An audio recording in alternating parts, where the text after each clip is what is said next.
Hello, students. In this lesson, we're going to take a look at the Articles of Confederation.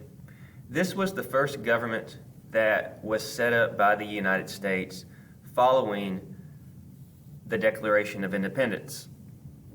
So just keep in mind that the goal of the revolution was not only to overthrow the British government. The goal of the revolution was to replace the British government with something else.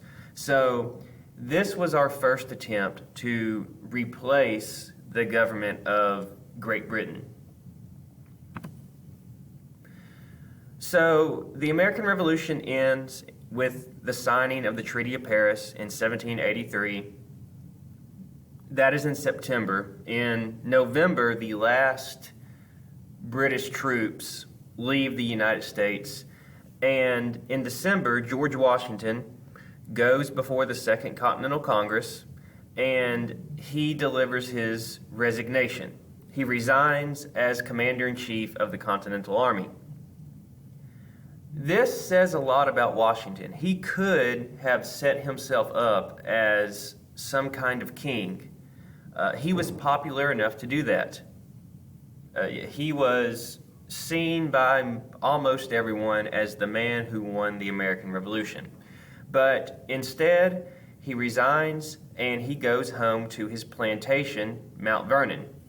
And if Washington had gotten what he wanted, he would have stayed at Mount Vernon for the rest of his life. Now, we all know that that's not what's going to happen, and he'll be back in politics within the next couple of years. So now that we have won our independence, there are several problems that we're facing. The real world is starting to hit. We're realizing that now we are on our own and we are going to have to figure out how everything is going to work. So, if you remember from the American Revolution, when we signed the Treaty of Paris with Great Britain not only recognized our independence, Great Britain also gave us a large chunk of territory west of the Appalachian Mountains. It's not entirely clear what we're going to do with this new territory of the United States when the revolution ends. Now, right here is the original 13. What was the original 13 colonies, and is now the first 13 states. But Great Britain has also given us all of this new territory, and it's not clear what we're going to do with it. So many of the states, they simply make land claims. You can see that Virginia claimed all of this territory all the way to the Mississippi River. Georgia and North Carolina did the same. Little South Carolina was like, well, give me a little bit of land. I'm not sure what Virginia was thinking, but Virginia also claimed this area that would have, eventually become the state of Michigan. Massachusetts, Connecticut, they all jump in, and they're essentially fighting over who gets what west of the Appalachian Mountains. The issue that we're going to have to deal with is the issue of respect. We have not done anything at this point in time to earn the respect of other nations. For example, in the Northwest Territory, in this area that Great Britain has just given us, there are still some active British forts. And the United States really can't do anything about that. Now, this is in violation of the Treaty of Paris. Technically, the British were supposed to evacuate these forts following the signing of the treaty. They didn't. So you still have British forts in American territory.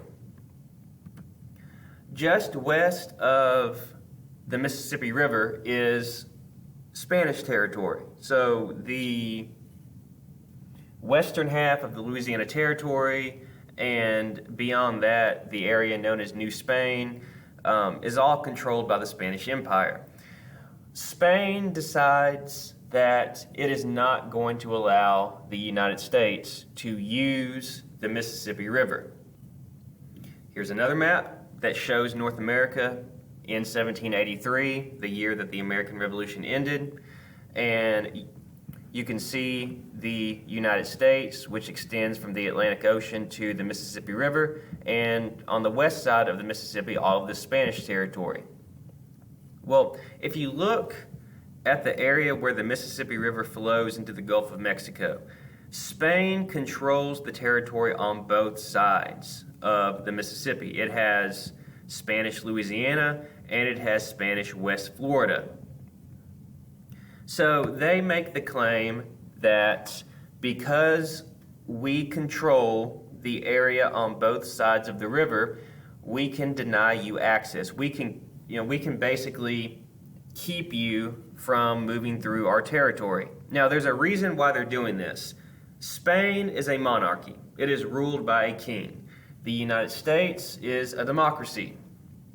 Spain is worried that if Americans start moving into this new territory and maybe even crossing the Mississippi River into Spanish territory, they will bring their ideas with them. And they do not want democracy infecting their empire.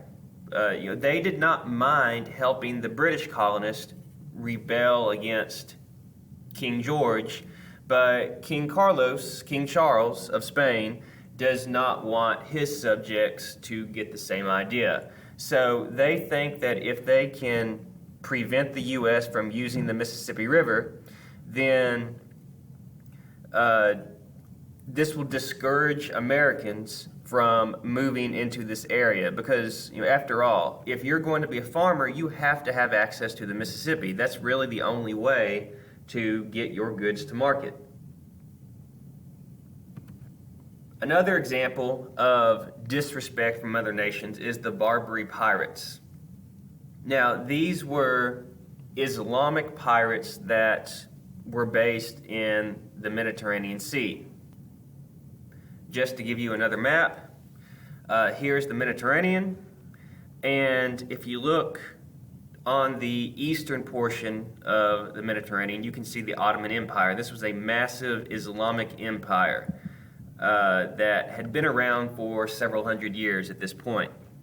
Well, the empire included these four kingdoms in North Africa, and these were known as the Barbary states. You had Morocco, Algiers, Tunis, and Tripoli. And they had a habit of seizing ships as they entered the Mediterranean. They would take the crews hostage and they would hold them for ransom. You want to get your citizens back, you have to pay us some money. And also, if you want us to stop attacking your ships, you have to pay us tribute. You have to pay us a certain amount of money every year. Now that might be $250,000 or $300,000 each year. And most nations like Great Britain and France, they were able to pay up very easily. It's not as easy for the United States to do this. Now that the United States is on its own, it is more vulnerable. So now that it does not have the protection of Great Britain, the Barbary pirates, they have no problem attacking these ships and taking the crews hostage. So these are just three examples of the United States being disrespected by other nations in the years following the end of the American Revolution.